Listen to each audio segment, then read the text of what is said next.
আমাদের সংস্কৃতি, আমাদের সংস্কার সর্বদা থাকবে আমাদের সাথে। ভারতের মহান গ্রন্থ আর কাব্যের সম্পূর্ণ সংকলন। সাবস্ক্রাইব করুন তিলক।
দেবী, পুত্র যদি ভুল করে তাহলে ওকে যোগ্য পথ দেখানো ওর মাতা পিতার পরম ধর্ম।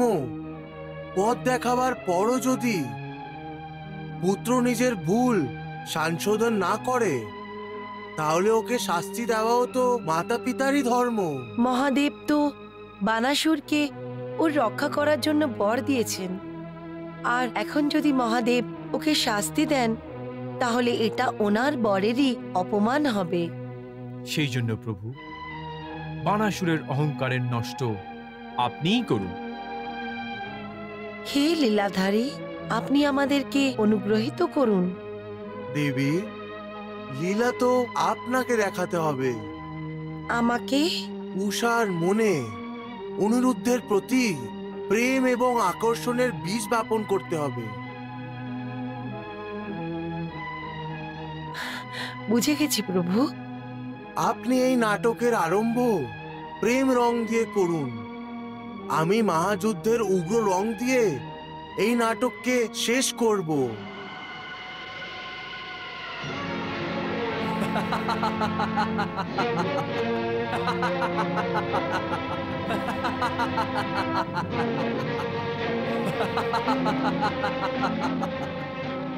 কি ব্যাপার মহারাজ? আজকে আমি ভীষণ প্রসন্ন আছি কমান্ড, ভীষণ প্রসন্ন। মহারাজ, আপনার এই খুশির কোনো কারণ তো অবশ্যই আছে। কারণ? তুমি বলো কমান্ড। তুমি আমার প্রধানমন্ত্রী আছো, এটুকুও বলতে পারছো না তুমি? মহারাজ, আপনাকে মহাদেব শিব শঙ্কর কোনো অভয় বরদান দিয়ে দেননি তো?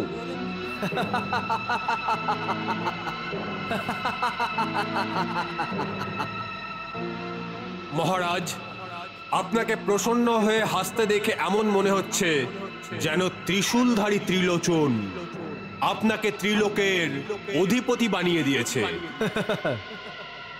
কারণ এই ধরনের খুশি তো শুধুমাত্র ত্রিলোকের রাজ সিংহাসন পাবার পরেই হতে পারে মহারাজ। না কমান্ড, না।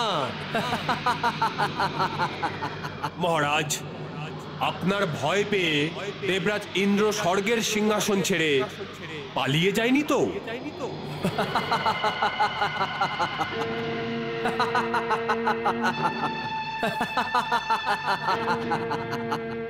মহারাজ, তাহলে আপনার পিতাশ্রী অসুররাজ বলিকে, যাকে বিষ্ণু বন্দী বানিয়ে পাতাল লোকে রেখে দিয়েছিল, তাহলে আপনি ওনাকে বিষ্ণুর কবচ থেকে ছাড়িয়ে নেননি তো? এরকম কিচ্ছু হয়নি, এরকম কিচ্ছু হয়নি কমান্ড। মহারাজ, তাহলে আপনি এত প্রসন্ন কেন? কারণ আমি যুদ্ধ করার জন্য অবসর প্রাপ্ত করতে যাচ্ছি কমান্ড। এটা সাক্ষাৎ নীলকণ্ঠ ভোলেনাথের বচন যে আমি যুদ্ধ করার সুযোগ খুব শীঘ্রই পেয়ে যাব। যুদ্ধের অবসর? হ্যাঁ, যুদ্ধ কমান্ড। এখন আমার তলোয়ার খাপ থেকে বাইরে বেরোবে, এখন আমার তীর তুনিরে পড়ে পড়ে পচবে না, এখন আমার সহস্র বাহু শস্ত্র ধারণ করবে আর আমি শত্রুদের রক্তে স্নান করব। এই জন্যে আমি প্রসন্ন আছি কমান্ড, এই জন্যে আমি প্রসন্ন। মহারাজ, কিন্তু আপনার কার সাথে যুদ্ধ করার অবসর প্রাপ্ত হবে? আমার ওই শত্রুর নাম তো আমি এখন জানি না কমান্ড, কিন্তু এইটুকুই অবশ্যই জানি যে আমি ভগবান শিব শঙ্করের মতন যোদ্ধার সাথে যুদ্ধ করব। কমান্ড, যুদ্ধ যখন ভীষণ হয় তখনই আনন্দের অনুভূতি হয়। সিংহ যদি ইঁদুরকে পিষে মেরে ফেলে দেয়, ওর মধ্যে কোনো আনন্দ নেই, কোনো আনন্দ নেই কমান্ড, কোনো আনন্দ নেই। এই যুদ্ধ কবে হবে? যখন আমার অগ্নি পতাকা ধ্বস্ত হবে তখন। আমি যুদ্ধ করব কমান্ড, আমি যুদ্ধ করব।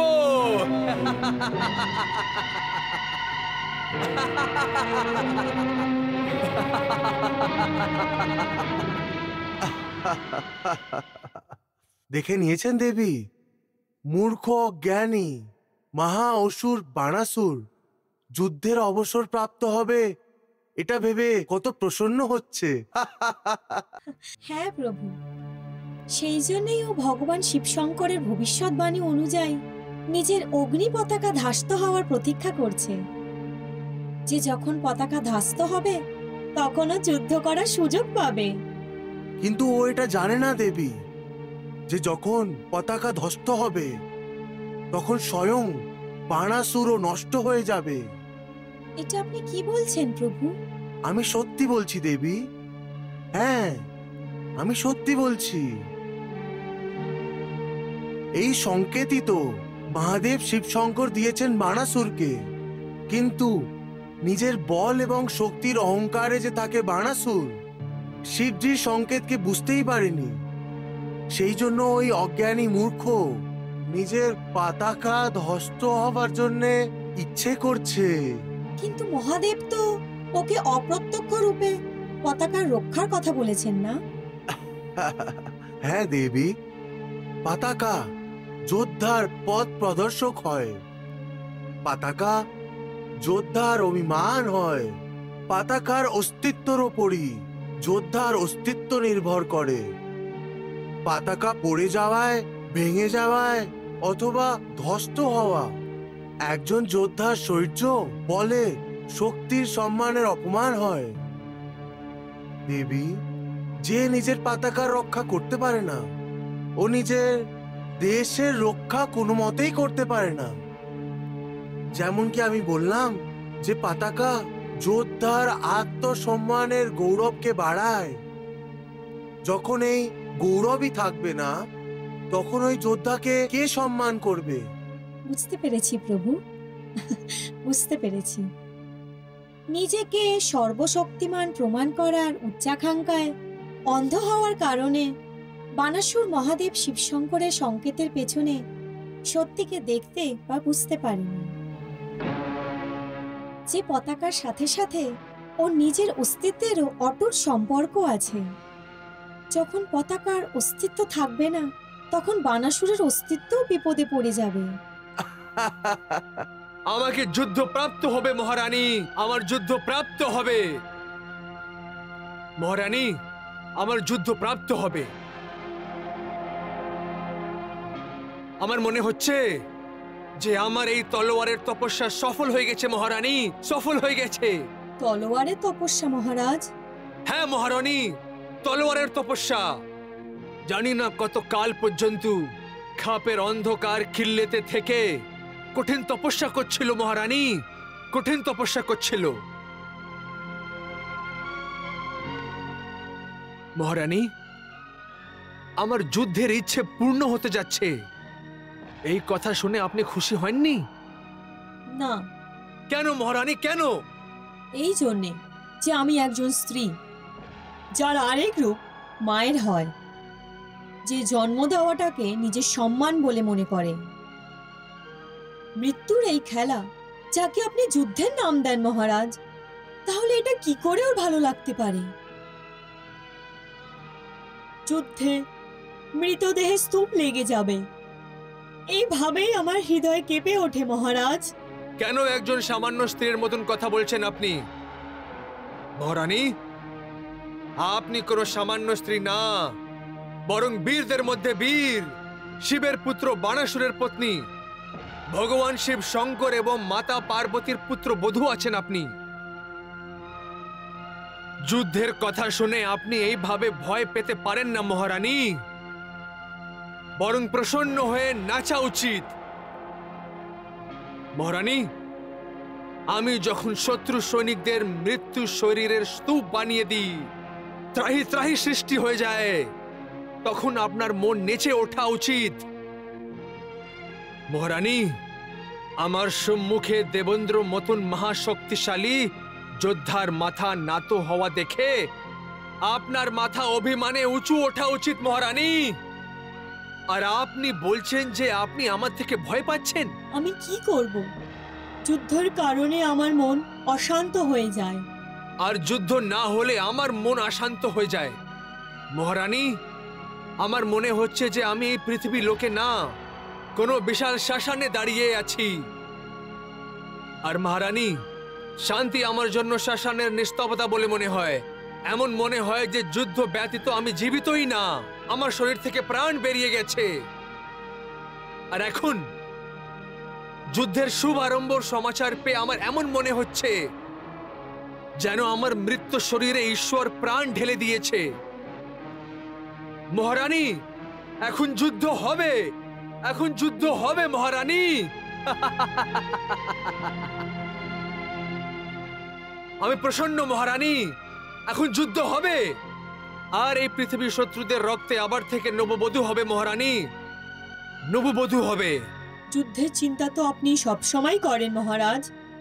শত্রুদের রক্তে পৃথিবীকে নববধূ রূপে সাজাতে চান, কিন্তু নিজের পুত্রীর বিয়ে দেওয়ার জন্য আপনি কখনো ভাবেন না কেন? সেই জন্যই আপনি আমার উপরে রেগে আছেন মহারানী। কিন্তু আপনার রাগ করার কোনো প্রয়োজন নেই, কারণ ভগবান শঙ্কর এবং মাতা পার্বতীর আশীর্বাদে উষোর বিয়ে শীঘ্রই হয়ে যাবে। সত্যি?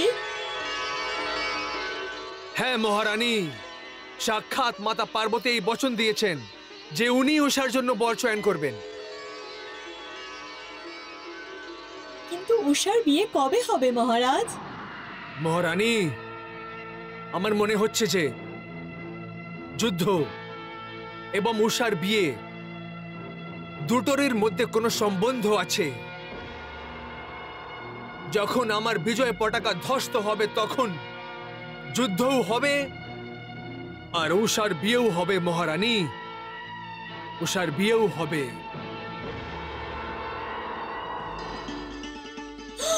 উষা, তুমি? উষা, উষা দাঁড়াও, দাঁড়াও, উষা দাঁড়াও। উষা তোমাকে মাতা পার্বতী দিব্যি। উষা, উষা, আজ আজ কি হয়েছে তোমার হঠাৎ যে এইভাবে প্রসন্ন হয়ে নাচছো? বলছি চিত্রলেখা, তুমি আমার চিত্র তো বানিয়ে দিয়েছো, কিন্তু আমার চিত্রের পাশে এই খালি জায়গা কার জন্য ছেড়ে দিয়েছো? এই খালি জায়গা আমি তোমার পতিদেবের জন্য ছেড়ে রেখেছি। যখন তোমার বিয়ে হয়ে যাবে না উষা, তখন এখানে আমি তোমার পতিদেবের চিত্র বানাবো। মনে হচ্ছে যে তুমি এই সুযোগ শীঘ্রই পেয়ে যাবে। সত্যি উষা? তাই তুমি এত খুশি হয়ে নাচছিলে আর আমাকেও লাট্টুর মতো ঘুরিয়ে দিয়েছো। আগে কেন বলনি? কে সেই ভাগ্যবান? জানি না। জানো না? উহুম, তুমি জানো না? উহুম। শিগগিরই বলো কে ও। সত্যি আমি জানি না। মাতা পার্বতী পিতাশ্রীকে কথা দিয়েছেন উনি শীঘ্রই আমার জন্য উত্তম পাত্র খুঁজবেন। সত্যি? হুম। অভিনন্দন উষা, অভিনন্দন। প্রভু, প্রভু দেখুন, দেখুন উষা কত সুন্দর। শরীরের থেকে বেশি ওর মনের সৌন্দর্য দেখা উচিত দেবী। ওর অন্তর্মন কত সুন্দর এবং কত নির্মল। সত্যি তো এই যে লোকেরা কারোর মনের ভেতরে উকি মেরে দেখার চেষ্টাও করে না, খালি দেখাবার সৌন্দর্যই ওদের মনকে জয় করে নেয়, যেটা কি আসলে মানুষের মুখোশের থেকে বড় হয় না। আপনি ঠিকই বলেছেন প্রভু। যে খালি মুখোশ দেখে ভালোবাসে ওদের কখনো কখনো পস্তাতেও হয়। দেবী জ্ঞানী তপস্বী মনের সৌন্দর্যকেই গুরুত্ব দেয়, শরীরের সৌন্দর্যকে না। ওরা জানেন যে সত্যিকারের সৌন্দর্য নির্মল হয়, কারণ নির্মল সৌন্দর্য ঈশ্বরের দর্পণ হয়। ঈশ্বরের এই দর্পণ ওই সময় ময়লা হয়ে যায় দেবী, যখন বিকারের মাধ্যমে এই স্বচ্ছ নির্মল দর্পণের উপরে ধুলো দাগ পড়ে যায়। ওর অন্তরের প্রতিবিম্ব ওর মুখোশে স্পষ্ট দেখতে পাওয়া যায়। যার মন সুন্দর হয় ওর কাছে সমস্ত সৃষ্টি সুন্দর দেখে যায়। দেবী তপস্বীরা বলেন যে নির্বিকার সৌন্দর্য অহমের ত্যাগ করার পরই প্রাপ্ত করা হয়, আর অহমের ত্যাগ প্রভুর প্রাপ্তিরই পরম ইচ্ছে থেকেই প্রাপ্ত হয়। দেবী সৌন্দর্য ঈশ্বরের উপহার, যেটা সবাই পায় না। ঈশ্বরের যাকে মনে করে দিক আর যাকে চাই না দিক। যার ভাগ্য মহান হয়, যার উপরে ঈশ্বরের কৃপা থাকে, তার উপরেই তো সৌন্দর্যের বর্ষা হয়। হ্যাঁ দেবী। দেখুন না, উষার ভাগ্যও তো কত ভালো, সেই জন্যেই তো কত সুন্দর। আর প্রভুর পুত্রের পুত্রবধূ যে হতে চাচ্ছে। কিন্তু মাতা পার্বতী কোন রাজকুমারকে তোমার জন্য চয়ন করেছে? ও যাই হবে আমার জন্য সুযোগ্য আর অনুরূপী হবে। তুমি তোমার স্বামীর থেকে অনেক কিছু আশা করো না? না, আশা নয়, মাতা পার্বতীর উপরে শ্রদ্ধা আছে আমার। আমি ওনার ভক্ত, আর উনি নিজের ভক্তের কল্যাণই করবেন। উনি আমার জন্য উত্তম পাত্রেরই চয়ন করবেন, এটাই আমার শ্রদ্ধা। উনি নিশ্চিত রূপে সাহসী হবেন, অনেক শক্তিশালী হবেন, সর্বদা সৃষ্টির কল্যাণের কথাই ভাববেন, দুঃখীদের দুঃখ দূর করে ওদেরকে সুখ প্রদান করবেন, আর ও লোকেদের স্বার্থের জন্যই কাজ করবেন। আর সবচেয়ে গুরুত্বপূর্ণ কথা যেটা তুমি ভুলে গেছো, যে ও তোমার উপরে সর্বদা প্রেমের বর্ষা করতে থাকবে।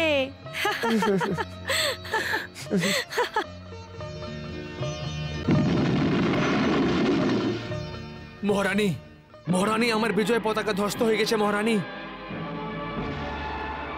এখন আমি যুদ্ধ করার সুযোগ পাবো মহারানী। আমি যুদ্ধ করব মহারানী, আমি যুদ্ধ করব। কিন্তু আপনার বিজয় পতাকা তো সুরক্ষিত আছে মহারাজ। বিজয় পতাকা? হ্যাঁ, ওই দেখুন।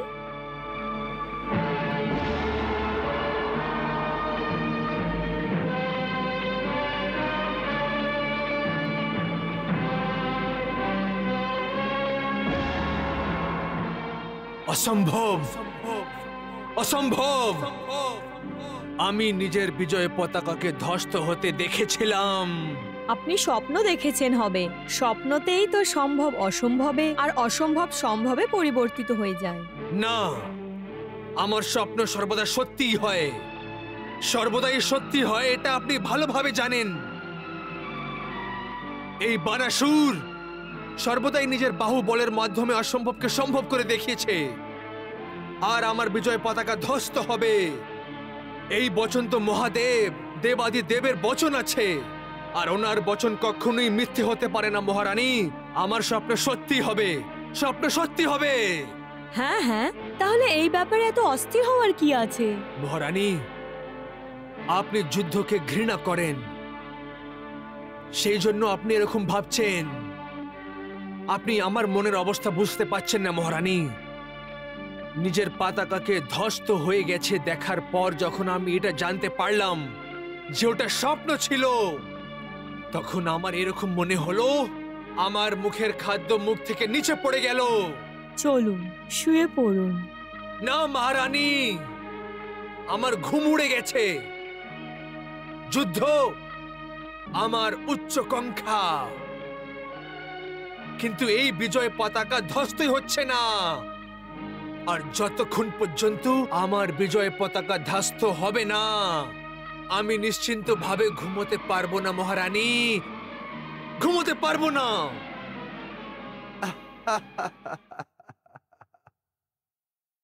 কি হয়েছে প্রভু?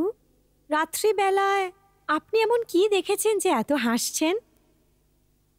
আপনিও নিজে দেখুন দেবী, যেই মহাপ্রতাপী বাণাসুরের কারণে সবার ঘুম উড়ে যায়, স্বয়ং ওই বাণাসুরের ঘুমও উড়ে গেছে।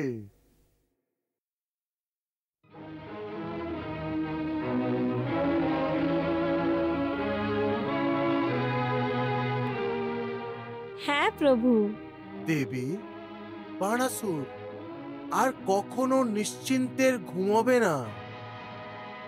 প্রভু, এটা বানাসুরের দুর্ভাগ্য। হ্যাঁ দেবী, এটা বাণাসুরের দুর্ভাগ্যই আছে।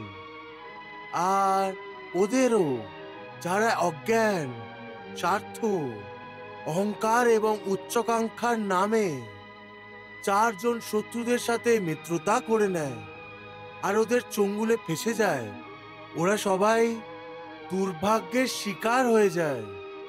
কারণ এই ধরনের লোকেদের ওপরে ঘুম কখনোই নিশ্চিন্তে হয় না। সমস্ত রাত্রি চোখে ঘুম থাকে কিন্তু ঘুম আসে না। বাণাসুরেরও এই অবস্থাই দেবী।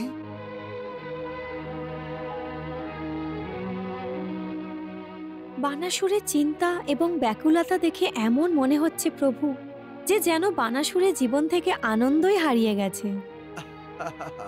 হ্যাঁ দেবী, চিন্তা ওই চিতা হয় যা মানুষকে জীবিত ভস্ম করে দেয়।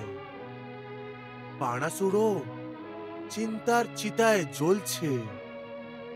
ওর এই চিন্তাই আছে যে ওর পতাকা ধ্বস্ত কখন হবে।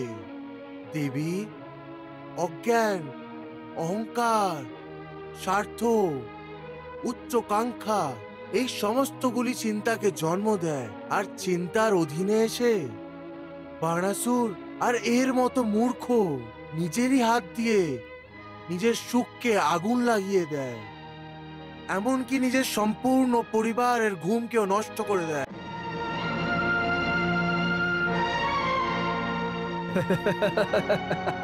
মন্ত্রীরা, আমাদের বিজয় পতাকাকে প্রণাম করো, অন্তিমবার প্রণাম করো। অন্তিম প্রণাম? মহারাজ, আপনি এটা কি বলছেন? আমি ঠিক বলছি কুমহান্ড। আমি এটাই চাই যে আমার বিজয় পতাকা ধ্বস্ত হয়ে যাক। সেই জন্য আপনারা সবাই এই বিজয় পতাকা ধ্বস্ত হওয়ার আগে একে শেষবার মাত্র প্রণাম করুন।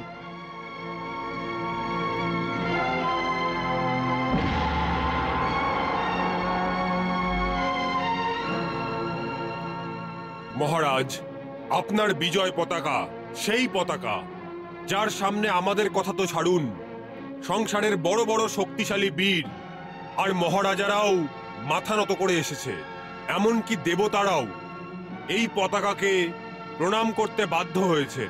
এর মধ্যে কোনো সন্দেহ নেই কুমান্ড। তাহলে আপনি এই অপেক্ষা কেন করছেন? এই পতাকাকে লুটিয়ে দিয়ে কেউ নিজেকে আপনার সমান ভাবুক। মহামন্ত্রী কুমান্ড, তুমি ঠিক বলছো। দেবতা, দানব এবং মানব কেউই আমাদের সাথে টক্কর দিতে পারবে না।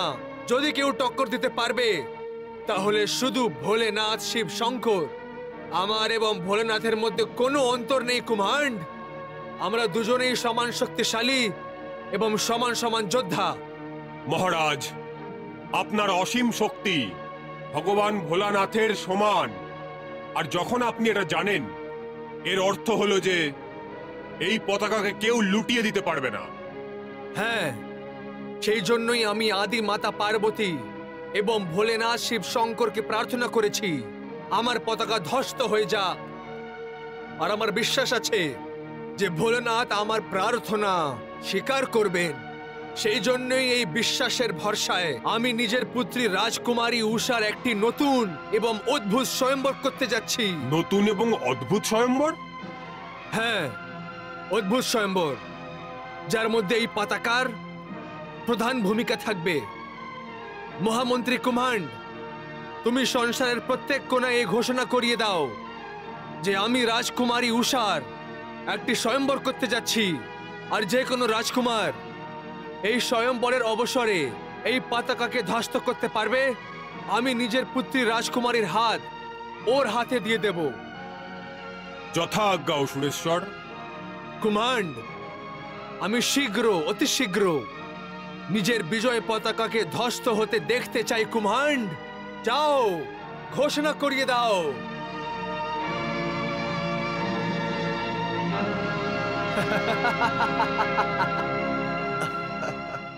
প্রভু, মনে হচ্ছে বানাসুর পাগল হয়ে গেছে, যে ও নিজের গৌরব চিহ্ন অর্থাৎ অগ্নির পতাকাকে ধ্বস্ত করার জন্য এত তাড়াতাড়ি করছে।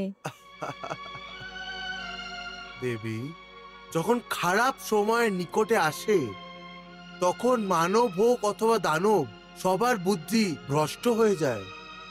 আর ভ্রষ্ট বুদ্ধি কখনোই ঠিক পথ দেখাতে পারে না। বানাসুরেরও এই অবস্থাই দেবী। দেবী, যখন মানব অথবা দানবের মাথা ঈশ্বরের শক্তির আগে বিনম্রতার সাথে নত হয়, তখন ঈশ্বরের শক্তি ওকে আশীর্বাদই দেয়। কিন্তু এই মাথা যখন আকাশে ছিদ্র করার চেষ্টা করে এবং ঈশ্বরের শক্তিকে টক্কর দেওয়ার দুঃসাহস করতে আরম্ভ করে দেয়, তখন ওই ঈশ্বরের শক্তি ওকে কঠিন শাস্তি দেয়। দেবী, দণ্ডনায়ক কিছু অপরাধকে ক্ষমাও করে দেয়, কিন্তু ক্ষমার অযোগ্য অপরাধের জন্য ক্ষমা পাওয়া যায় না। মহাদেব শিব ভগবানকে টক্কর দেবার দুঃসাহস করেছে যে বানাসুরকে ক্ষমা না, শাস্তি দেওয়া উচিত।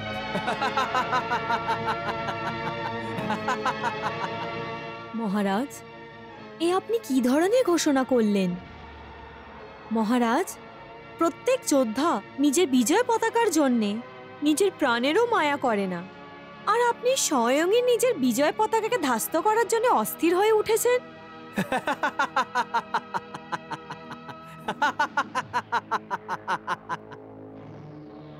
নিজেরই বিজয় পতাকাকে লুটিয়ে দেওয়ার অর্থ হলো যে নিজেরই হাত দিয়ে নিজের শরীরে পায়ে কুড়ুল মারা, অর্থাৎ নিজেরই সর্বনাশ করা। কিন্তু এই বিজয় পতাকা সামান্য নয় রাজকুমারী উষা। মহারাজ বানাসুর এই কথা কেন বুঝতে পারছেন না? এই বিজয় পতাকা সাক্ষাৎ শিবপুত্র কার্তিকেয় অসুর রাজকে প্রদান করেছেন।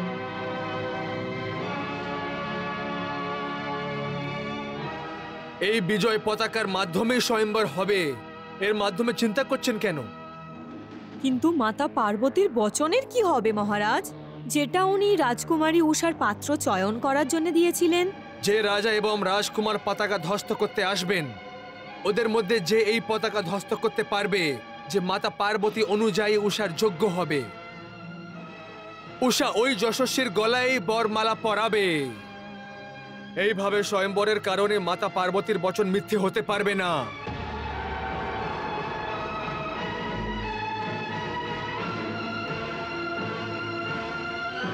দৈত্যরাজ বানাসুরের জয়, দৈত্যরাজ বানাসুরের জয়, অসুররাজ বানাসুরের জয়, অসুররাজ বানাসুরের জয়, দৈত্যরাজ বানাসুরের জয়, দৈত্যরাজ বানাসুরের জয়, অসুররাজ বানাসুরের জয়, অসুররাজ বানাসুরের জয়।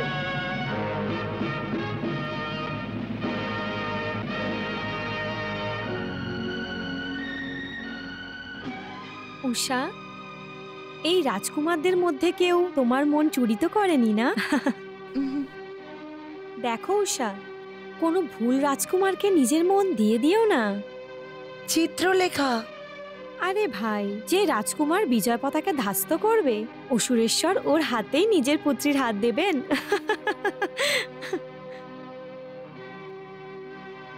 অসুরেশ্বর, হে অসুরেশ্বর, এখন অনুষ্ঠান আরম্ভ করার আজ্ঞা দিন। আজ্ঞা আছে। সাহসী রাজকুমাররা অসুরেশ্বর নিজের রাজকুমারীর অদ্ভুত স্বয়ম্বর নির্ধারিত করেছেন। রাজকুমারী উষার সাথে 7 পাক নেবার যোগ্য পাত্র ওই রাজকুমারী হবে যে অসুরেশ্বরের একটি শর্ত পূর্ণ করতে পারবে, যা আপনাদেরকে আগেই বলে দেওয়া হয়েছে।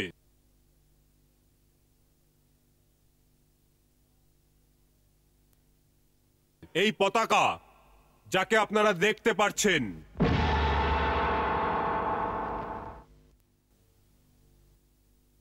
ওটা ত্রিলোক বিজেতা শিবপুত্র মহারাজ বানাসুরের বিজয় পতাকা।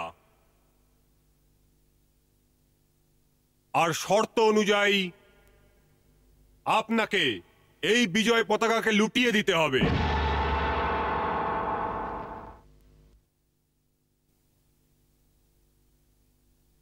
চিন্তিত হবেন না, এটাই স্বয়ম্বরের শর্ত।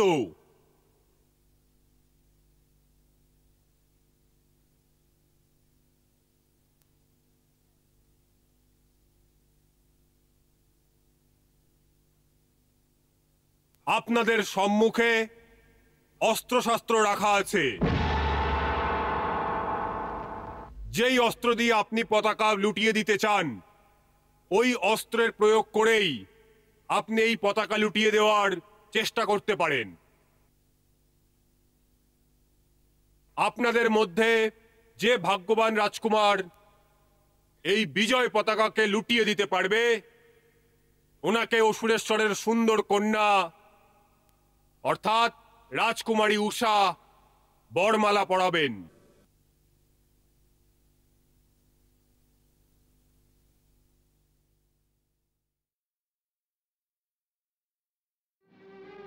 চিত্রলেখা, কি ব্যাপার রাজকুমারী? যদি বিজয় পতাকার উপরে বিজয় পাওয়া সেই রাজকুমার মাতা পার্বতীর ইচ্ছে অনুযায়ী না হয়, আর আমি ওর গলায় বরমালা পরিয়ে দিই, তাহলে তো অনর্থ হয়ে যাবে। হ্যাঁ, সে তো ঠিক। উষা, তুমি মনে মনে মাতা পার্বতীকে প্রার্থনা করো যে ওই রাজকুমারী বিজয় পতাকাকে ধাস্ত করুক যার সাথে মাতা পার্বতী তোমার বিয়ে ঠিক করেছেন। তুমি ঠিক বলছো সখী। সংকোচ আর সমস্যার এই মুহূর্তে আমার মাতা পার্বতীর শরণেই যাওয়া উচিত। প্রধানমন্ত্রী কুমার, অনুষ্ঠান আরম্ভ করতে দেরি করবেন না। আমি এই অগ্নি পতাকা শীঘ্র, অতি শীঘ্র ধ্বস্ত হতে দেখতে চাই।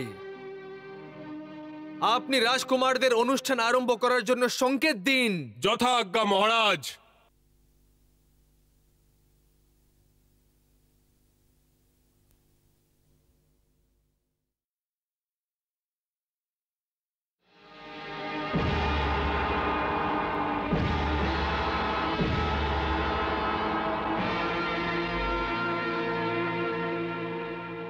উষা, এই রাজকুমার দুর্মুখ, সুরপুরের রাজকুমার।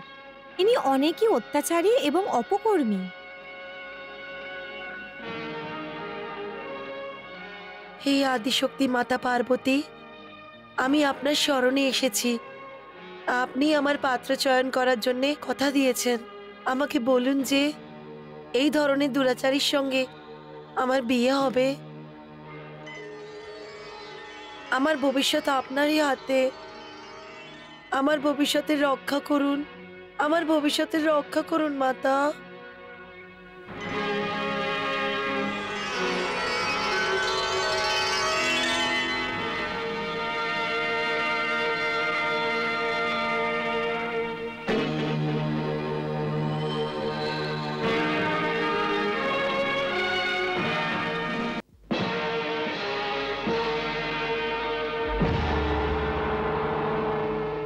উষা, ইনি অধরপুরের অধর্মী রাজকুমার নিশুম্ভ।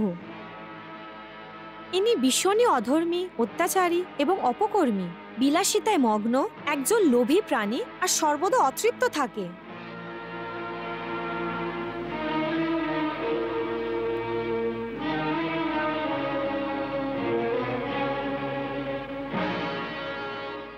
মা, আমায় রক্ষা করুন, আমায় রক্ষা করুন মা।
কমান্ড,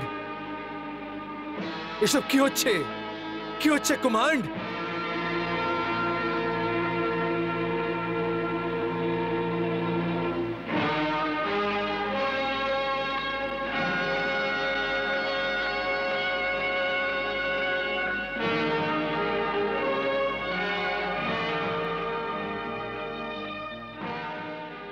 কমান্ড ধনুক কত সহজভাবে উঠিয়ে নিয়েছিল, কিন্তু এই ধনুককে ওঠাবার সময় রাজকুমার নিচে পড়ে যায়। আশ্চর্যের কথা।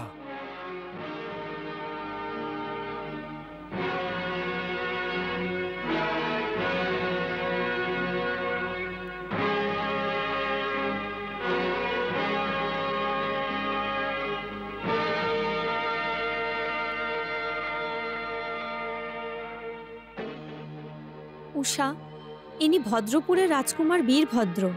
ইনি আগে দুজন রাজকুমারের থেকেও বেশি অত্যাচারী এবং পাপী।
হে অসুরেশ্বর, এই স্বয়ম্বর কি আমাদের অপমান করার জন্য রাখা রয়েছে? এই সমস্ত শাস্ত্র, এই সমস্ত অস্ত্র মায়াবী। আমরা এটাকে ওঠাতেই পারবো না। এতটাও তো দুর্বল নয় আমরা। না রাজকুমাররা, আপনাদের সন্দেহ ব্যর্থ। এই শস্ত্র মায়াবী নয়। আপনার অপমান করার জন্য আমি নিজের পুত্রীর স্বয়ম্বর নির্ধারিত করিনি। যদি আপনি সত্যি সত্যি আপনার পুত্রের স্বয়ম্বর করতে চান তাহলে আমাদের নিজের শস্ত্র দিয়ে এই বিজয় পতাকাকে ধ্বস্ত করার অনুমতি দিন।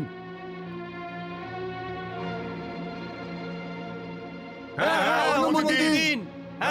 অনুমতি দিন। অনুমতি দিন। অনুমতি দিন। অনুমতি দিচ্ছি।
যদি দশদিকের রাজকুমাররা আমার বিজয় পতাকাকে ধ্বস্ত করার যশ প্রাপ্ত করতে পারেনি তো কি হয়েছে?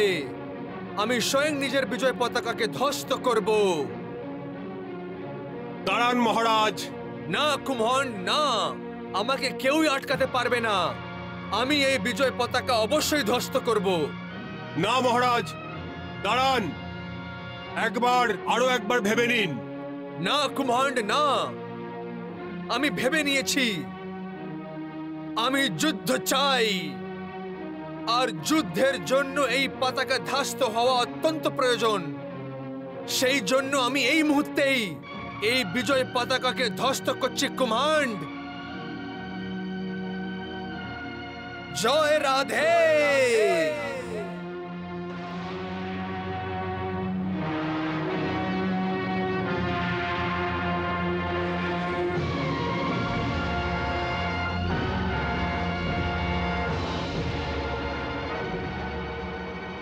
হে বানাসুর,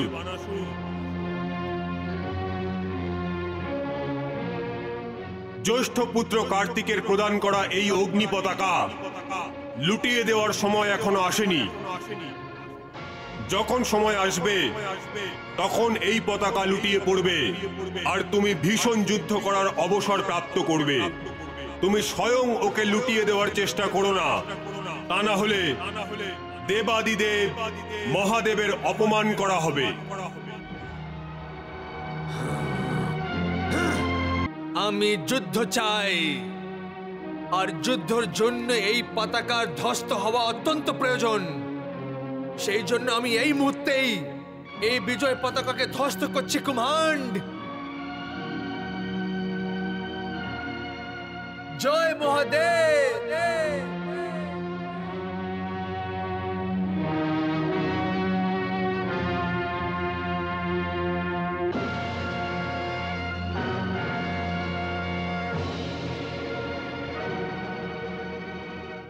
হে বানাসুর,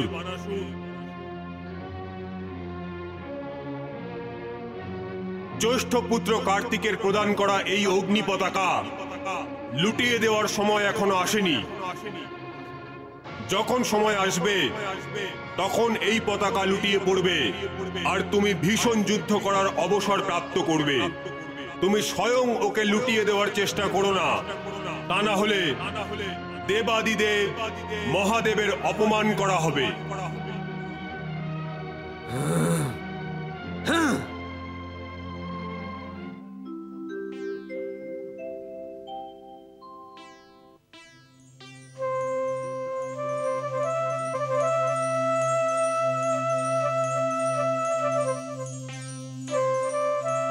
ওম নমঃ শিবায়, ওম নমঃ শিবায়।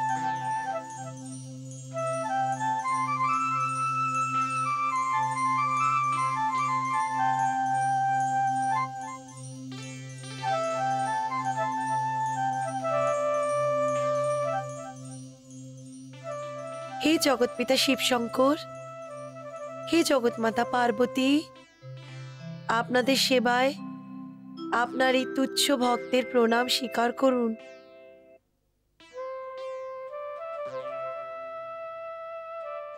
হে মাতেশ্বরী, আমি অনুগ্রহীত যে আপনি স্বয়ং আমার এই স্বয়ম্বরে কোনো রাজকুমারকে বিজয় পতাকা পরাস্ত করতে দেননি। আপনি আমায় রক্ষা করেছেন।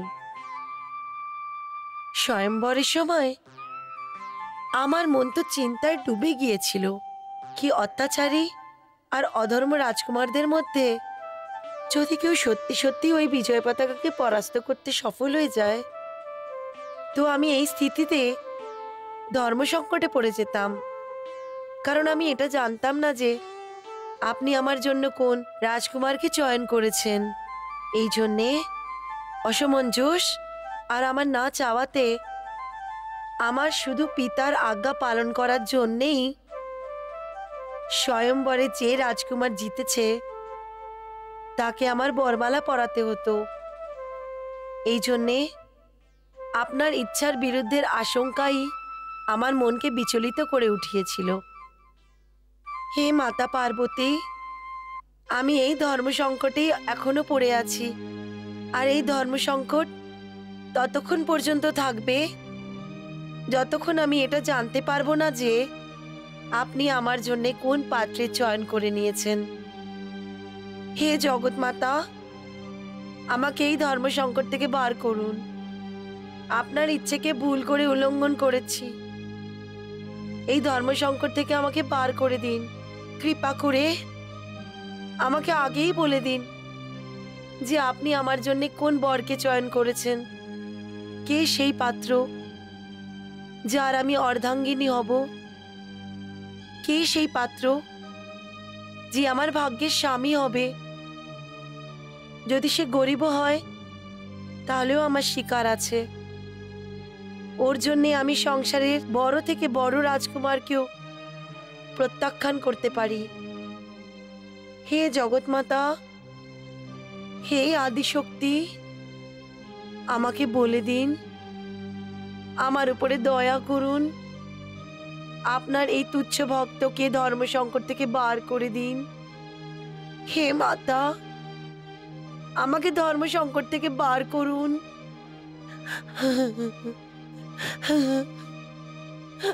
কৃপা করুন।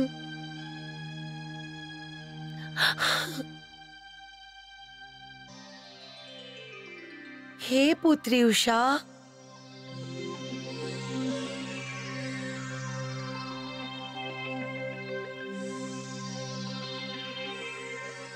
প্রণাম আদিমাতা। আমি আমি আমি ধন্য হয়ে গেছি। আপনার দর্শন পেয়ে আমি ধন্য হয়ে গেছি মা। আপনি অনেক দয়া করেছেন। পুত্রী উষা, তুমি যাকে ধর্ম সংকট বলছো ওটা ধর্ম সংকট নয়, তোমার ভক্তির পরীক্ষা ছিল। তুমি এই পরীক্ষাতে সফল হয়েছো। আমি খুব প্রসন্ন হয়েছি। তোমার চিন্তা আমার ইচ্ছের বিরুদ্ধে না চলে যায়। তোমার ভক্তির উত্তম রূপ ছিল, তোমার ভক্তির অপরূপ রূপ ছিল। এবার এই ভক্তির রূপের বদলে আমি তোমাকে তোমার হবু স্বামীর রূপও দেখিয়ে দেব। কখনই মুহূর্ত আসবে মাতেশ্বরী, কখন আসবে পুত্রী? বৈশাখ দ্বাদশীর রাত্রিতে যেই রাজকুমার তোমার স্বপ্নে আসবে ওরই সাথে তোমার বিয়ে হবে। ওই রাত্রিতে তুমি আমার নাম স্মরণ করতে থাকবে। যথা আজ্ঞা মাতেশ্বরী।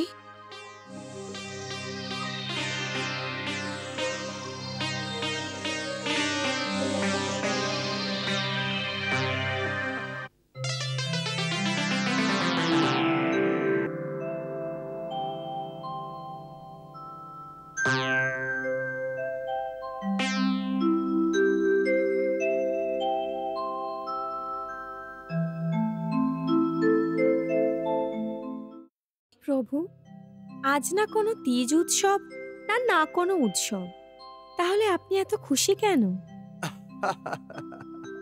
আমাকে বলবেন না আজকে এমন কি বিশেষ ব্যাপার? দেবী, আজকের দিন বিশেষ দিন। আজকে বৈশাখ দ্বাদশী। আজকে রাত্রিতে আনন্দের সন্দেশ নিয়ে বারাসুরের রাজমহলে পৌঁছাবে। প্রভু, আপনি কি আবার কোনো লীলা দেখাচ্ছেন? আমার না, এটা আদি শক্তি পার্বতীর মহামায়া। ওনার আশীর্বাদে আমাদের নাতি অনিরুদ্ধ আজকে রাত্রিতে বর হয়ে বাণাসুরের সুপুত্রী উৎসরের স্বপ্নে যাবে। আর আদি শক্তির আশীর্বাদে এই স্বপ্ন সত্যি হবে। সত্যি আমাদের অনিরুদ্ধ অনেকই ভাগ্যবান। প্রণাম মাতেশ্বরী। প্রণাম দাদু। এসো এসো অনিরুদ্ধ। আরে আপনারা দুজন আমার নাম নিয়ে নিয়ে লুকিয়ে লুকিয়ে কি কথা বলছিলেন? হ্যাঁ, কথা তো তোমারই সম্বন্ধে হচ্ছিল। কিন্তু কি কথা হচ্ছিল? শুধু এইটুকুই যে তুমি এখন বড় হয়ে গেছো, জোয়ান হয়ে গেছো। বিয়ের যোগ্য হয়ে গেছো। আপনাদের দুজনের হাব ভাব ঠিক মনে হচ্ছে না। আমি বুঝতে পারছি না যে আপনারা দুজন আমার বিয়ের জন্য এত চিন্তিত কেন। এই জন্যে যে আমরা তোমার দাদু ঠাকুমা, আর দাদু ঠাকুমা এটাই চায় যে অতি শীঘ্রই ওদের বংশের নাতির বিয়ে হয়ে যাক, তাই না? আমাদের তো এরকম মনে হচ্ছে যে যেমন আজকে রাত্রি তোমার বিয়ে হয়ে যাবে। আজকে রাতেই? হ্যাঁ।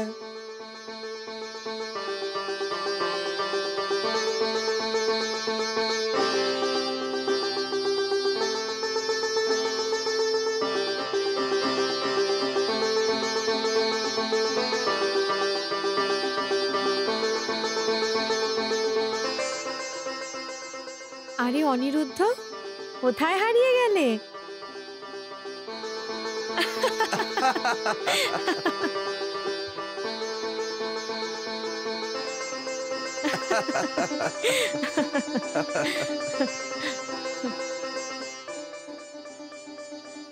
এইদিকে নিজের বউয়ের স্বপ্ন দেখছে, আর ওইদিকে রাজকুমারী উষা নিজের স্বামীর স্বপ্ন দেখছে।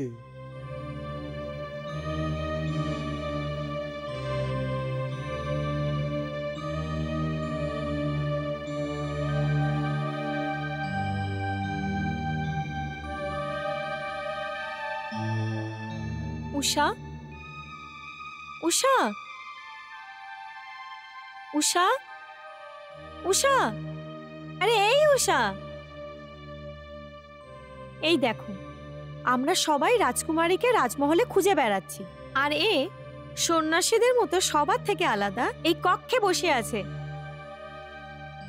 উষা, আরে এই উষা, নাও, এ তো এখন শুনছেও না। কে জানে কোথায় হারিয়ে গেছে। উষা, আরে চিত্রলেখা, তোমরা সবাই কখন এলে? নাও, এক যুগ কেটে গেল আর তুমি জানতে পারলে না? এই দিনের বেলায় কার স্বপ্ন দেখছিলে? স্বপ্ন দেখছিলাম না, একটি বিশেষ স্বপ্নের অপেক্ষা করছিলাম। স্বপ্নের প্রতীক্ষা? উষা, কন্যারা তো এই বয়সে স্বপ্নে রাজকুমারের প্রতীক্ষা করে। আমি স্বপ্নেতে রাজকুমারেরই অপেক্ষা করছিলাম। স্বপ্নে রাজকুমারের প্রতীক্ষা? উষা, এটা কোন চক্রব্যূহ রচনা করছো? এটা কোনো চক্রব্যূহ না, প্রথমে ওই রাজকুমার আমার স্বপ্নে আসবে, তারপর আমার জীবনে।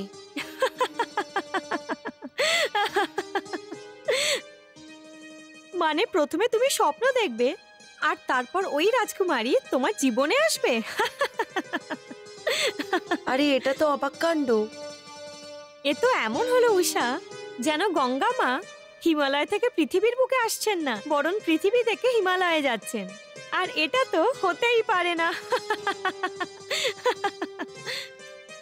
উষা, কন্যা প্রথমে কোনো তেজস্বী রাজকুমারকে দেখে, তাকে দেখেই নিজের মন ওকে দিয়ে দেয়, আর তারপর ওর স্বপ্ন দেখতে থাকে। এটা প্রেমের কোন মায়া যেটা স্বপ্ন দিয়ে আরম্ভ হচ্ছে? তুমি আমার কথা কেন বুঝতে পারছো না? এটাও কি কোনো বোঝার ব্যাপার উষা? অন্ধের মতো কোনো রাজকুমারের ওপর মোহিত হয়ে যাওয়া আর দিনের বেলাও তার স্বপ্ন দেখা, এই সমস্ত কিছু তো পাগল হওয়ার সংকেত। আমি সত্যি বলছি, তুমি আমার কথা কেন মানছো না? বিশ্বাস করব তোমার কল্পনার? এটা কল্পনা নয়। যাই হোক না কেন, এখন আমরা তোমাকে এখানে একলা ছাড়বো না। চলো আমাদের সাথে, আমরা বাটিকায় যাই। না, আমাকে এখানে একলা ছেড়ে দাও। যদি তোমাকে এখানে আবার একলা ছেড়ে দিই, তাহলে তুমি ওই অদেখা অজানা রাজকুমারের স্বপ্ন দেখতে দেখতে পাগল হয়ে যাবে। চলো না আমাদের সাথে বাটিকায়, আমরা ওখানে লুকোচুরি খেলা খেলবো। চলো না। চিত্রলেখা,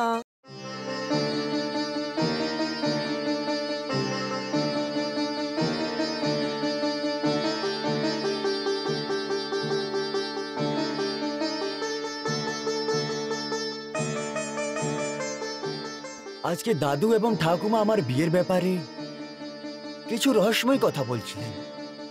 ওনারা অবশ্যই কোনো মেয়ের চয়ন করেছেন আমার জন্য, তা না হলে আমার সঙ্গে এইরকম কথা কেন বলতেন? কিন্তু কে হবে ও, যার চয়ন দ্বারকাধীশ আমার জন্য করেছেন? কেমন হবে?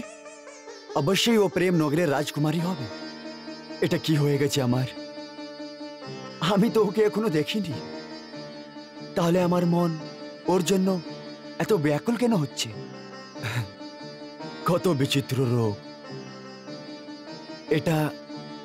এটাকেই কি প্রেম বলা হয়? ওরও কি এইরকমই অবস্থা হবে? ও নিজেও কি জানে যে আমি কে? ও নিজেও কি আমার জন্য ব্যাকুল হয়ে আছে?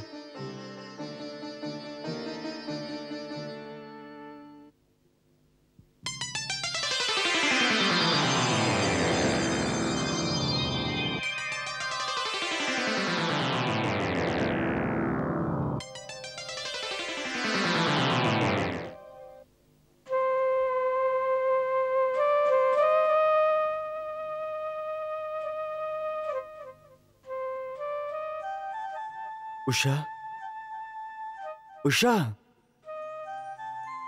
উষা, উষা, উষা।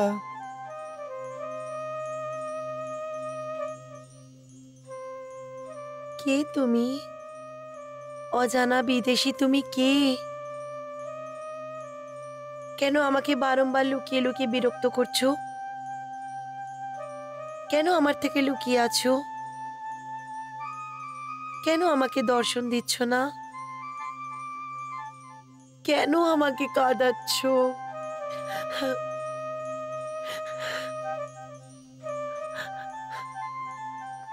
উষা,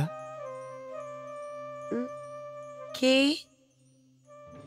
আমি তোমার প্রেমী। আমাকে দেখে নাও, চিনে নাও। আমার ছবি নিজের মনের দর্পণে সাজিয়ে নাও।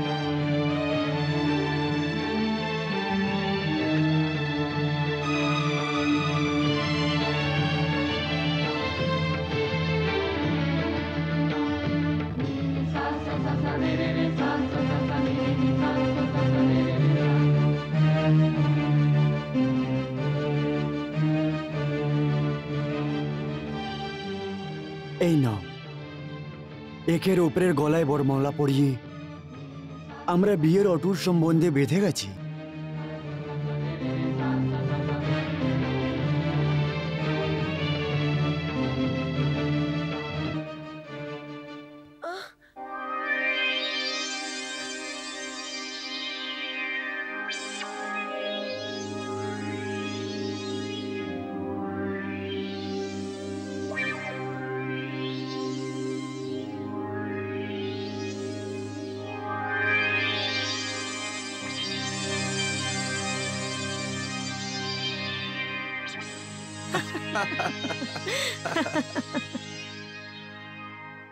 আমার এটা কি হয়ে গেছে?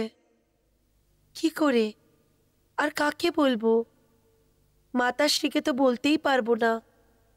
সখীদের যখন বলি তখন ওরা আমার স্বপ্নের ব্যাপারে শুনে আমাকে নিয়ে হাসাহাসি করে। ওই রাজকুমার তো আমার স্বপ্নে এসে আমার সুখ, আমার শান্তি আর আমার ঘুম পর্যন্ত কেড়ে নিয়েছে। এখন আমি কি করব? কে সে যে আমাকে এই দুবিধা থেকে দূর করবে? হে রাজকুমার, তুমি এটা ভালো করলে না। তুমি স্বপ্নে দেখা তো দিলে, নিজের নাম পর্যন্ত বললে না। তুমি আমাকে বিভ্রান্তিতে ফেলে দিয়েছো। তোমার নাম জানার জিজ্ঞাসা আমাকে আমাকে শান্তিতে বসতেও দিচ্ছে না।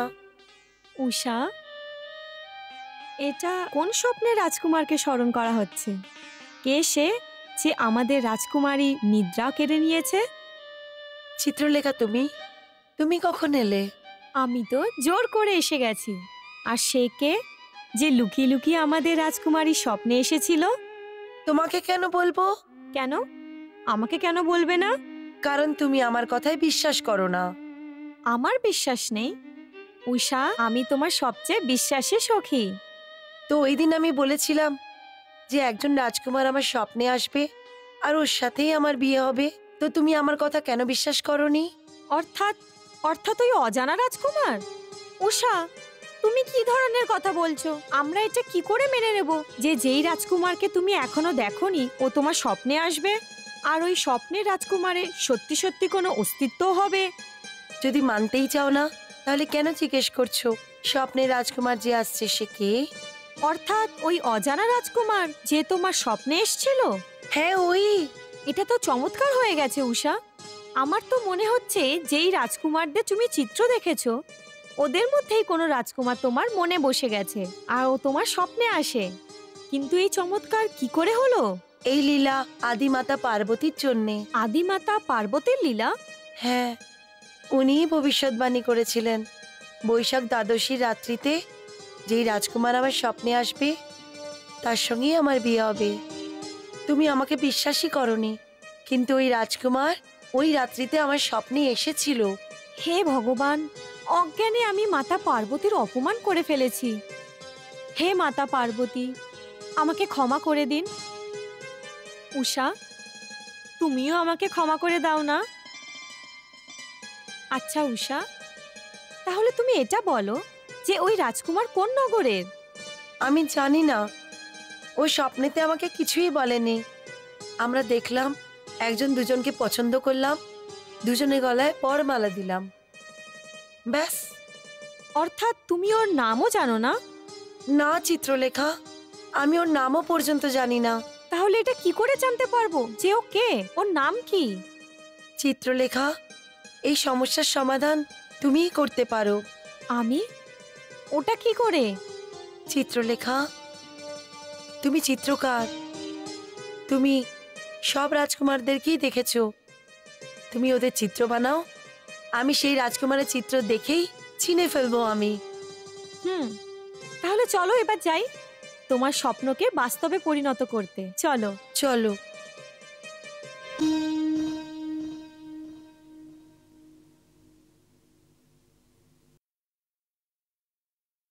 এটাও না? তাহলে কোন দেশের রাজকুমার ও? মহাকাশের কোনো গ্রহমণ্ডল থেকে তোমার স্বপ্নে এসেছিল? জানি না, বুঝতেই পারছি না যে কে সে। একটা কাজ করছি উষা, তুমি আমাকে ওর বেশভূষা সম্বন্ধে বলে দাও, আমি সেরকমই ছবি বানাচ্ছি। হ্যাঁ, এটা ঠিক আছে।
হ্যাঁ হ্যাঁ, এ সেই রাজকুমার।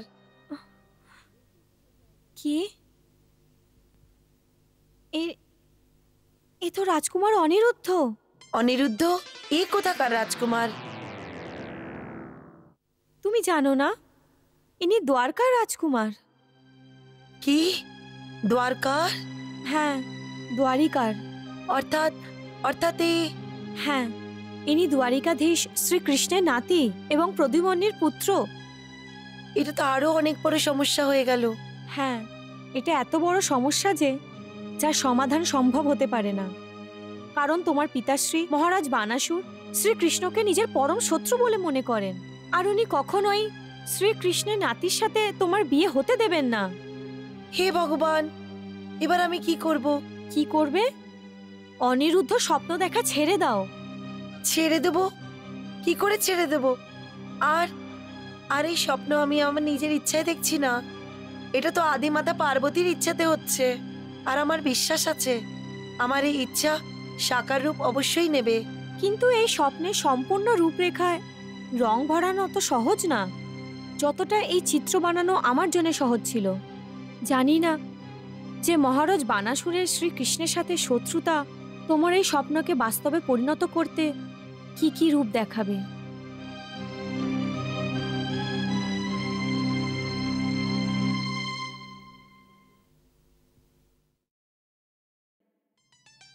নারায়ণ নারায়ণ। প্রণাম প্রভু। বলুন দেব ঋষি, কোন লোক থেকে ভ্রমণ করে আসছেন? কোনো বিশেষ সমাচার আছে কি? প্রভু, ত্রিলোকের স্বামী এবং অন্তর্যামী তো আপনি। কোন লোকে কোথায় কি হচ্ছে আপনি তো সবকিছুই জানেন। আমার মানেন তো আপনার বাঁশুরির ধুনের ওপরে পৃথ্বীলোক সঞ্চালিত হচ্ছে। তাহলে আমি আপনাকে কি করে কোনো বিশেষ সমাচার শোনাতে পারি? প্রভু, আমি তো আপনার থেকে সমাচার শোনার জন্য উপস্থিত হয়েছি। কোন সমাচার দেব ঋষি? হে লীলাধর, আপনি তো প্রেম রসের দেবতা, আর আমি জানতে পেরেছি প্রেম রসের মাধ্যমে অসুররাজ বানাসুরের অহংকারের নষ্ট করতে যাচ্ছেন। প্রভু, প্রেম রসের মাধ্যমে আপনি যেই লীলা দেখাতে যাচ্ছেন, আমি ওই লীলার দর্শন থেকে নিজেকে বঞ্চিত রাখতে চাইছি না। দেব ঋষি, প্রেম রসের অদ্ভুত এই নাটকে আপনি শুধু একজন দর্শকের ভূমিকায় থাকবেন না, এই নাটকে আপনাকেও ভাগ নিতে হবে। আজ্ঞা করুন প্রভু, আজ্ঞা করুন। ওই দেখুন দেব ঋষি, দুজন প্রেমীর মনে প্রেমের যে স্ফুলিঙ্গ ছাড়া হয়েছে, ওই ভেতরেই ভেতরে কেমন আগুন লাগিয়ে দিচ্ছে। হে বিদেশি রাজকুমার, স্বপ্নতে এসে তুমি কি ধরনের আগুন লাগিয়ে দিয়েছো? এক মুহূর্তের জন্যই শান্তি পাচ্ছি না। বিচ্ছেদের এই অগ্নিকে আমি কি করে শান্ত করব? কি তুমিও কি আমার সঙ্গে দেখা করার জন্য উৎসুক হয়েছো অনিরুদ্ধ? এটা কি ধরনের ব্যাকুলতা, এটা কি ধরনের অগ্নি যা মনকে ব্যাকুল করে দিচ্ছে, আর এই আগুনে জ্বলতে ভালোও লাগছে। এই ব্যাকুলতা ভালো লাগছে।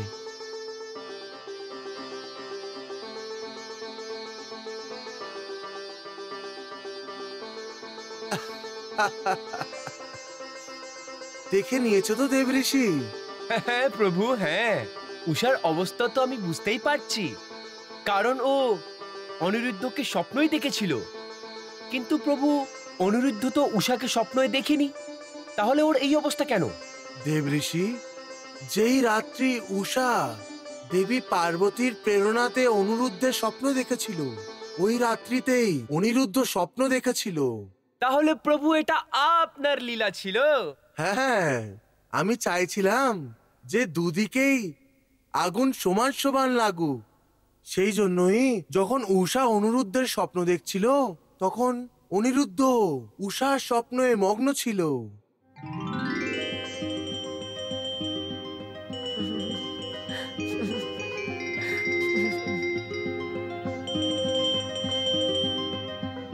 কে তুমি সুন্দরী?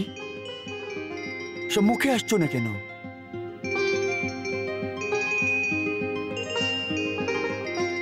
আমাকে চিনতে পারলেন না আপনি? আমি আপনার হৃদয়ের স্পন্দন, আমি আপনার হৃদয়ের স্বামিনী। সম্মুখে এসো সুন্দরী, সম্মুখে এসো। হে রাজকুমার, আমি তোমার পাশেই আছি, তোমার হৃদয়েই ঘর করে আছি। সুন্দরী, সম্মুখে এসো।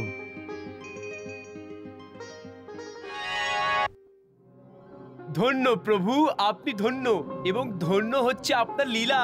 নারায়ণ নারায়ণ। দেব ঋষি, অনিরুদ্ধ জানে না যে ওর স্বপ্ন যে রূপসুন্দরী আসছে সে কে, কিন্তু উষা নিজের সখী চিত্রলেখার সাহায্যে এটা জেনে গেছে যে ওর স্বপ্নের রাজকুমার অনিরুদ্ধ কে। দেব ঋষি, যখন উষা এবং অনিরুদ্ধর মধ্যে সাক্ষাৎ হবে তখন বাণাসুরের অহংকারের প্রথম কড়ি ভেঙে যাবে, আর যখন অনিরুদ্ধ বাণাসুরের অগ্নি পতাকাকে ধ্বস্ত করবে তখন বাণাসুরের অহংকারের পতাকাও ধ্বস্ত হয়ে যাবে, আর তারপর অনিরুদ্ধ এবং উষার বিয়ে সম্পন্ন হবে। বাহ প্রভু বাহ! যেই দুটি পরিবারের মধ্যে শত্রুতা চলছে, আপনি ওই দুটি পরিবারকে বিয়ের মাধ্যমে অটুট সম্বন্ধে বাঁধতে যাচ্ছেন। সত্যি প্রভু, আপনার লীলা অনেক বেশি অদ্ভুত। কিন্তু দেব ঋষি, আপনাকেও আপনার লীলা দেখাতে হবে। সমস্ত ত্রিলোক নিবাসী আমাকে লীলাধর বলে, কিন্তু আপনিও কিছু কম লীলা দেখান না। নারায়ণ নারায়ণ। প্রভু, আমি তো আপনার ভক্ত আর আপনি ভগবান। আমি আপনার সম্মুখে কিভাবে লীলা দেখাবো? শুধু আপনার আজ্ঞার পালন করব। বলুন ভগবান, আমাকে কি করতে হবে ভগবান? দেব ঋষি, উষা এবং অনিরুদ্ধকে বাস্তবে এক অপরের সম্মুখে আসার দায়িত্ব আপনাকে করতে হবে। প্রেম অগ্নির যে স্ফুলিঙ্গ দেবী পার্বতীর প্রেরণায় ছাড়া হয়েছিল, ওই স্ফুলিঙ্গকে ভড়কিয়ে দিয়ে এখন এমন একটি অগ্নির রূপ দিতে হবে যাতে ওই আগুনকে কেউই যেন নিভাতে না পারে। তাহলে প্রেম রস থেকে পরিবর্তনশীল নাটকে আমাকে এই ভূমিকা করার জন্য আমাকে আজ্ঞা দিন প্রভু।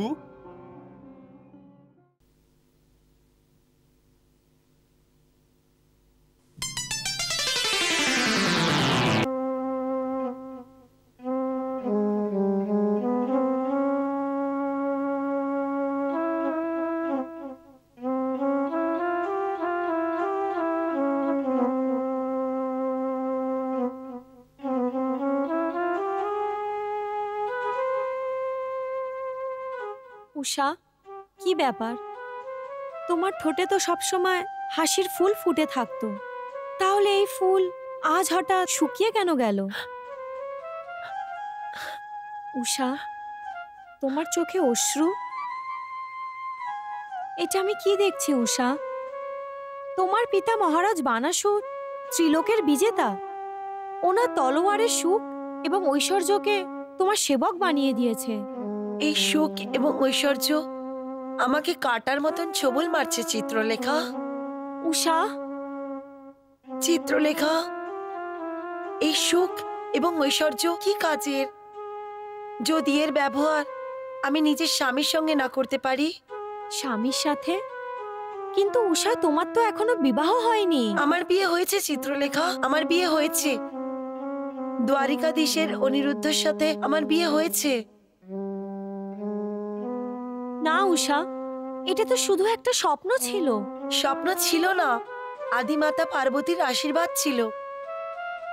স্বপ্ন হোক অথবা বাস্তব, নারীর বিয়ে তো একবারই হয়, তাই না? চিত্রলেখা, এখন আমি নিজেদের সখীদের সাথে নয়, শুধু আমি আমার স্বামীর সঙ্গে থাকতে চাই, নিজের স্বামীর সাথে ক্রীড়া করতে চাই।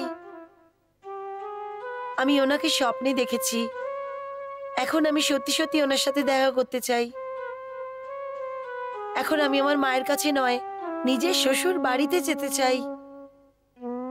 আমার তো দিনরাত প্রত্যেকটি সময় প্রতিটি মুহূর্তে খালি ওনারই কথা মনে পড়ে।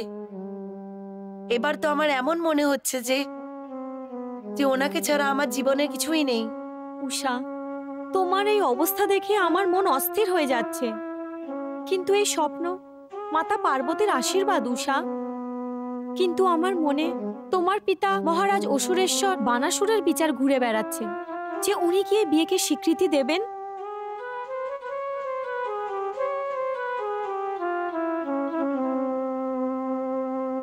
ও তো বলেছিল যে আমি তো আপনার মনে নিমগ্ন হয়ে গেছি, কিন্তু কে ছিল ও? কে? নারায়ণ নারায়ণ। প্রণাম দেব ঋষি। তুমি যেন তোমার হৃদয় স্বামিনী শিগগিরই পেয়ে যাও। দেব ঋষি, আপনি তো আমাকে অদ্ভুত আশীর্বাদ দিয়ে দিলেন। অদ্ভুত না তো, তোমার মতন যুবক এই আশীর্বাদই তো চায়। নারায়ণ নারায়ণ। স্বর্গলোকে তো সমস্ত দেবতা তোমার বিয়েরই প্রতীক্ষা করছে। আর মাতা পার্বতী আমাকে এটাই বললেন যে দ্বারকাধীশের নাতি অনিরুদ্ধের বিবাহ ঠিক হয়ে গেছে। মাতা পার্বতী বলেছেন? হ্যাঁ, সেই জন্য তো আমি অতি শীঘ্র এইখানে চলে এসেছি, যাতে শুভ বিবাহ অবসরে ভোজন গ্রহণ করতে পারি। কিন্তু আমাকে তো এইখানে বিবাহ সমারোহে কোনো চিহ্ন দেখতে পাচ্ছি না। দেব ঋষি, আপনি আমার বিয়ের জন্য ভীষণ চিন্তিত হয়ে গেছেন। নারায়ণ নারায়ণ। কি করব, এটাই তো প্রভুর আজ্ঞা। প্রভুর আজ্ঞা? আমার বলার মানে হচ্ছে যে যা কিছু হয় সে সব কিছু প্রভুর ইচ্ছা অনুযায়ীতে হয়। তোমার বিবাহ হয়ে যাক, এটাও তো প্রভুরই ইচ্ছা। কিন্তু আশ্চর্য কথা তো এটা হলো যে দ্বারকা এখন পর্যন্ত সাজানো হয়নি কেন?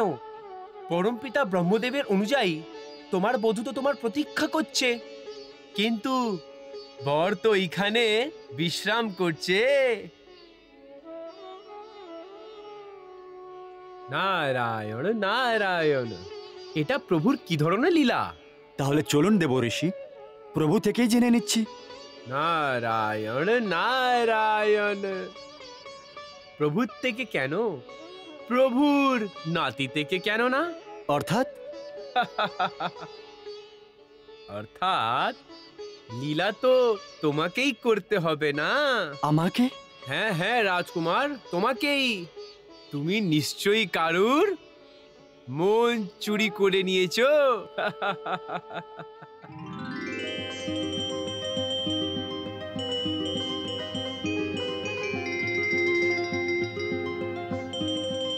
আমাকে চিনতে পারলেন না আপনি? আমি আপনার হৃদয়ের স্পন্দন, আমি আপনার হৃদয়ের স্বামিনী। নারায়ণ নারায়ণ। তুমি নিশ্চয়ই কাউকে মন দিয়ে দিয়েছো যে তোমার মনে বসে আছে। ওকে যদি তুমি তোমার হৃদয়ে ওকে দিয়ে ফেলেছো, তাহলে এখন তোমার বিবাহের বন্ধনে বেঁধে যাওয়ার সময় চলে এসছে রাজকুমার। নারায়ণ নারায়ণ। কিন্তু বিবাহ এত সহজে হয় না। তোমার দাদু তোমার ঠাকুমাকে অপহরণ করে বিয়ে করেছিল। সেই জন্য এই ইতিহাস তোমাকে আবার ফিরিয়ে নিয়ে আসতে হবে। সেই জন্য যা প্রভুর ইচ্ছে হবে। নারায়ণ নারায়ণ নারায়ণ নারায়ণ।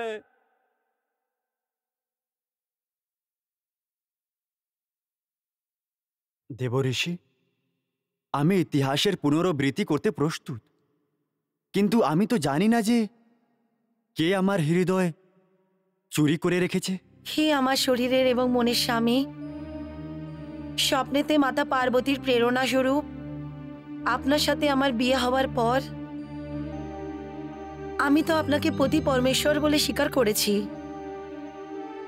আর আপনারই ছবিকে নিজের মন মন্দিরে সাজিয়ে নিয়েছি। রাত্রিবেলা কখনো যদি কোনো কারণে ঘুম এসেও যায়, তখন আপনি আমাকে স্বপ্নেতে এসে দর্শন দেন। আর দিনের বেলা আপনার চিত্রকে দেখতে দেখতে আপনার সাথেই কথা বলতে থাকি।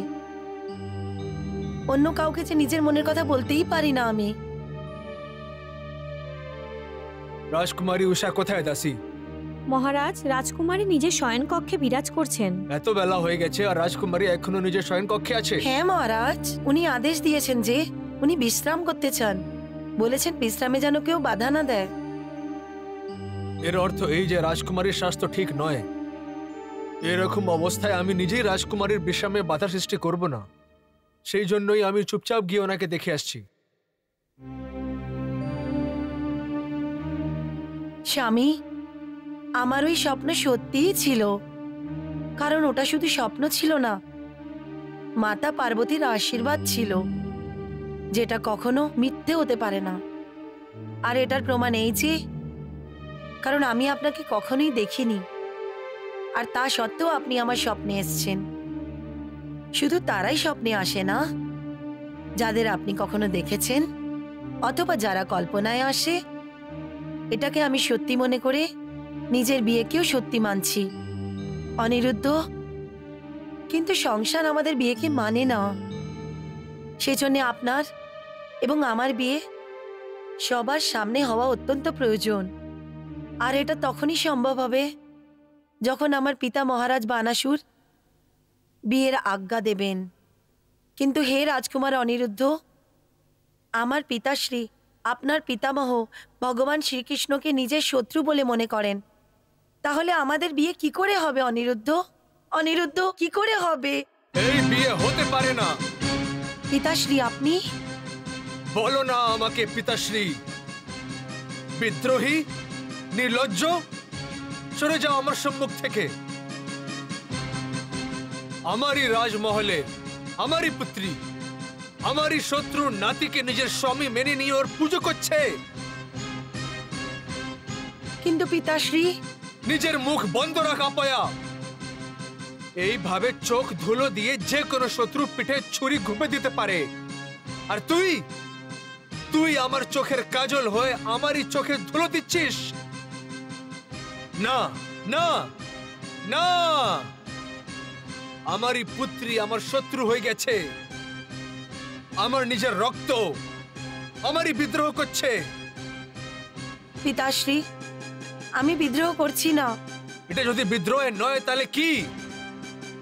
চুপ করে শত্রুর সাথে দেখা করা, ওর সাথে বন্ধুত্ব বাড়ানো, ওর পুজো করা, ওকে নিজের স্বামী মনে করা, যদি এটা সত্যি নয় তাহলে আর কি? এটা অর্ধেক সত্যি আর অর্ধেক মিথ্যে। সত্যিও আর মিথ্যেও? এটা কি ধরনের শব্দের চক্রবৃদ্ধি তৈরি করছো রাজকুমারী উষা? আরে দিন দিনও আর রাত্রিও, এটা কি করে হতে পারে? রাত্রি রাত হোক আর দিনও হোক, এটা কি করে হতে পারে? রাজকুমারী উষা, এই ছবি অনিরুদ্ধের কি না? তাহলে এটা কি করে হতে পারে যে এই ছবি অনিরুদ্ধের নয়?